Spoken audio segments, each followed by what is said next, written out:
You're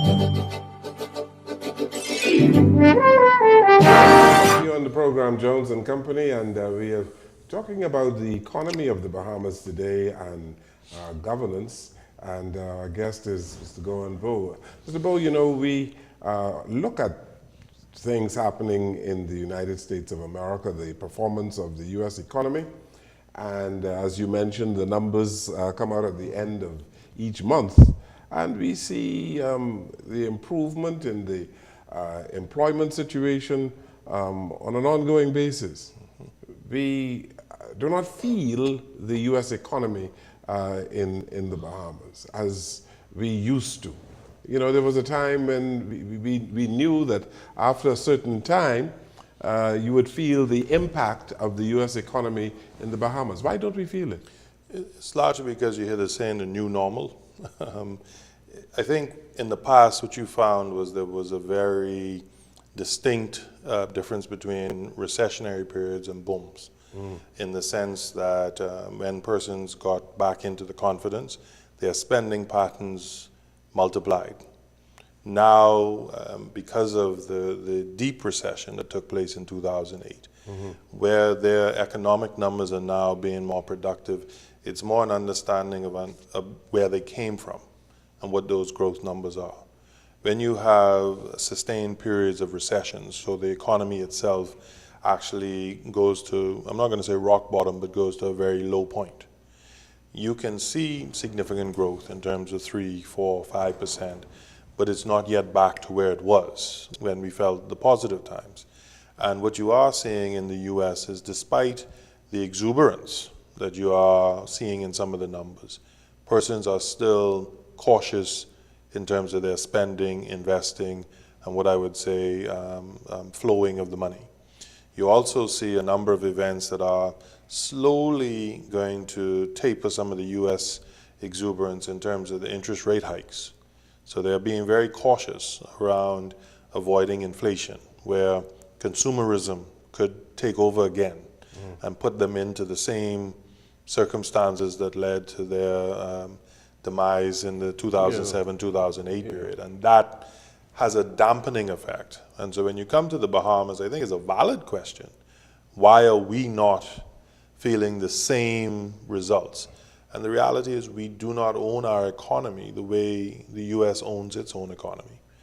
We are still awaiting for someone to take that same exuberance and pump into our environment. We've been waiting a long time, you know. But why should we be waiting on someone else? Well, the point is, this is 2018. We had a recession, Godfrey, 10 years ago. 2008. 2008. And we're not seeing the improvement in our employment situation. We have businesses that are struggling. If you ask any businessman, they would tell you that things are not as good as it used to be. And we have a whole lot of money in banks like yours. And we've spoken many a time and had good debate over the liquidity situation in the country. But when I said, why are we waiting on someone else? Yes. The Bahamas interest rate environment is low. Some argue it should be lower. But what we do not have is yet the either infrastructure or encouragement for the pooling of resources to now start deploying capital into the economy. So what do I mean by that? And everyone turns to the bank system and says there's this excess liquidity. And I keep reminding persons, a bank only has cash, which is the monies that the depositors have placed there. The reasons banks have cash is because the depositors are not investing it elsewhere. So we've not created the excitement or the confidence the US has, where their markets have seen improvements. They've seen persons now returning to investments in the bond market, into the equity market, and businesses are accessing capital and growing. We are not seeing that in the Bahamas place. People are saying, I would rather leave it in the bank and earn next to nothing in interest than deploy it into new ventures and new activities. And So- that's what we have to encourage Yeah. persons to do. So the environment is not here. No, it's not Okay. yet in that way. How do we create that environment? How do we get that environment? Does it take a special stimulus on the part of the government? What would it take? You know, I say to government that they should be facilitators, not providers. And oftentimes, what government looks at is the two extremes. How do I become the spending party? And that, yes, in certain counter-cyclical times or when the private sector is pulling back, government does that. Yes. But outside of that, government should be looking at saying, well, how do I create the environment? So what do we mean by that? If you stop and look, the ability to buy land and move land in our country, there's no land registry. There's a tremendous amount of legal challenge that takes place when you're looking at land opportunities and trying to do developments, and we don't have a system that allows an efficient registration, lien, etc., on the land that takes place. Trying to get access to utilities, trying to get your permits, whether it be business license, your actual permits for specialist industries that are taking place, your Bahamas Investment Authority approval if you decide that you're going to partner with an international investor so that they bring capital and know-how, you bring domestic capital and expertise in the local market and take advantage of it. We are still finding that government is focusing itself on how do they create what I'm going to say the big bang effect, as opposed to saying if I remove the hurdles that are actually serving as barriers to businesses doing expanding, then the big bang effect doesn't have to come from me as government. It will come from the activity that I see. How many businesses say just as simple as getting a response, submitting correspondence into government and getting a timely response? Some of these things are the basics that we're not doing. We talk about the ease of doing business, and we look at the various planks upon which the World Bank ranks us. And when we talk about paying taxes as one of the planks, we talk about insolvency legislation as being another one, and the ability to buy land and construction permits. We are at the bottom of the scale when we look across the countries. These aren't situations where government has to go and become the stimulus. These are situations where government just has to focus its attention on removing the elements that are holding persons back. And this is not throwing the responsibility on government to say, be the geniuses to do so. This is saying government needs to say that I am the smartest when I bring the people with the know-how into my bosom and allow them to help me navigate through this. And there's this great distrust, and this is not something new, and maybe in small island states we have it, but this distrust that by me going to non-government persons, there's going to be a special interest. Yeah. Well, there always is a special interest, but in reality, you should be able to have competent people that says, I can understand the recommendations being made, I will take those elements that are best suited, and then I will talk through the ones that I have concerns over and come up with a decent product on the outcome of the end. Yeah, Mr. Bowe, you know, it is felt that the government has not done enough to incentivize businesses in the country, and that the problem that businesses have is that the cost of doing business is extremely high in the Bahamas. And the government has exacerbated the problem by the imposition of taxes, higher taxes. As a result, people say, there is a stagnancy in the economy of the Bahamas. How do you respond to that? I think it's fair because we don't have government debunking these negative assertions. No, by but the forget about the business. government debunking. No, hold on. When I say debunking, Yes. no, and I'm saying, and I'm coming to that one, meaning that I think it is exaggerated on both sides.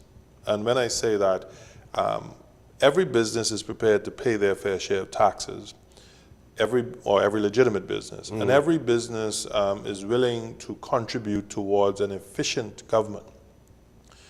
The difficulty is you don't see that with the tax money you're paying. So a lot of times what businesses would be saying, I wouldn't mind the taxes I paid if it made government more efficient, so then I didn't have the barrier to business, and then I could continue to expand. That's the first side. The second side is, though, that you have to appreciate if your business, government, the hole that they find themselves in, and this isn't just today, this is since the recessionary times when we take on a significant amount of debt, is not going to be able to get out of it without rebalancing its revenue and expenditure. Now, we hear everything about revenue, and that's taxes. Government has not yet seriously come back to the Bahamian people and said, how are they going to attack expenditure? It is always said, you know, one party criticizes the other on what they spend on. But each time they're in governance, they find some way to spend the same amount of money. And if you are really critical in saying, well, where can we cut back? We know that we have debt obligations. We can't do anything about those. Those debt payments come out like clockwork. Mm-hmm. We know that the civil service size is at a state that is not manageable, both in terms of the current costs as well as the post-employment costs that are accumulating. However, mass termination is not the answer, because I only shift from the current payroll into social service benefits. So I have to have a measured approach that says I build the private sector so those same employees that I am going to disengage in government are not going to end up on the unemployment line. But that requires a strategy that says, what am I going to do to develop the economy? So they say the rising tide floats all boats. So when we talk about taxes, taxes are less of an issue when there's profitability and fluency or fluidity in monies in the country. Yeah, Godfrey? Mr. Bowe, we've had virtually no American foreign investment in our country, virtually, when you compare it to the amount of money the Chinese have spent here. What is your view on Chinese becoming deeply involved in our economy? We have to be able to define the rules of the game in which they play in our economy. And we can't be beholden, because we oftentimes look at the Chinese, and I think unfairly, we characterize what I'm going to say a race as opposed to sovereign investment. In reality, we have a large Chinese Bahamian community that has been very productive in our Bahamian society, and are very prominent members of our Bahamian society. What our concern is really is a sovereign state, i.e. China, that is going to have significant influence on the Bahamian economy by the amount of lending into that environment. But that would be no different if it was Russia lending into the Bahamas, if it was North America lending into the Bahamas. We have to set up the rules of the game that, one, are fixed so that everyone knows, and we're not in negotiations every time something new comes up. But secondly, we have to have persons in place that are able to navigate through the complexities.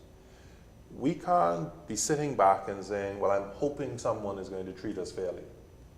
We have to be saying, how do we ready ourselves so that we are able to manage that process? We look at leveraging our land and what we pledge in a number of these deals, and then we are surprised when that land now gets claimed as a part of repossession when things don't go right. And we've seen that in other Caribbean states. We've seen it in Africa and a number of them. But it was because you saw it as free money, and there's no free lunch. So if someone is lending you, it isn't like the puppy that continues to eat until, you know, the stomach bursts. You have to say, I am measured in how much I take, because this is what I can sustain and repay, so that you are purely an investor and no longer, or not allowed to become, a political influencer. Look at the situation, Mr. Bowe, in Freeport, with Hutchison Whampoa. What's your take on that, on their modus operandi? You know, I think that's a very difficult scenario, because Grand Bahama in its entirety has been the dichotomy of our Bahamian history. We had what I'm going to say, duty-free, tax-free, whatever you want to call zone, trade-free zone that we created, but at the same time, we seeded certain quasi-governmental roles and functions, and then we became involved from a central government perspective in providing into it. And so we've long had this debate over whether Grand Bahama or Freeport in particular carries its weight in terms of saying, should government at all be involved in it, or them paying for it. When we bring investors into the environment, I think we have to be very careful as understanding the entire picture. Hutchison Whampoa put a hotel operation. Their primary one was the logistics in terms of transport and logistics. Very successful in terms of what it does. Hotel, not successful. For how many years have they been sustaining losses in Grand Bahama? And so we are seeing the end of what is them coming to saying that they're not prepared to sustain those losses.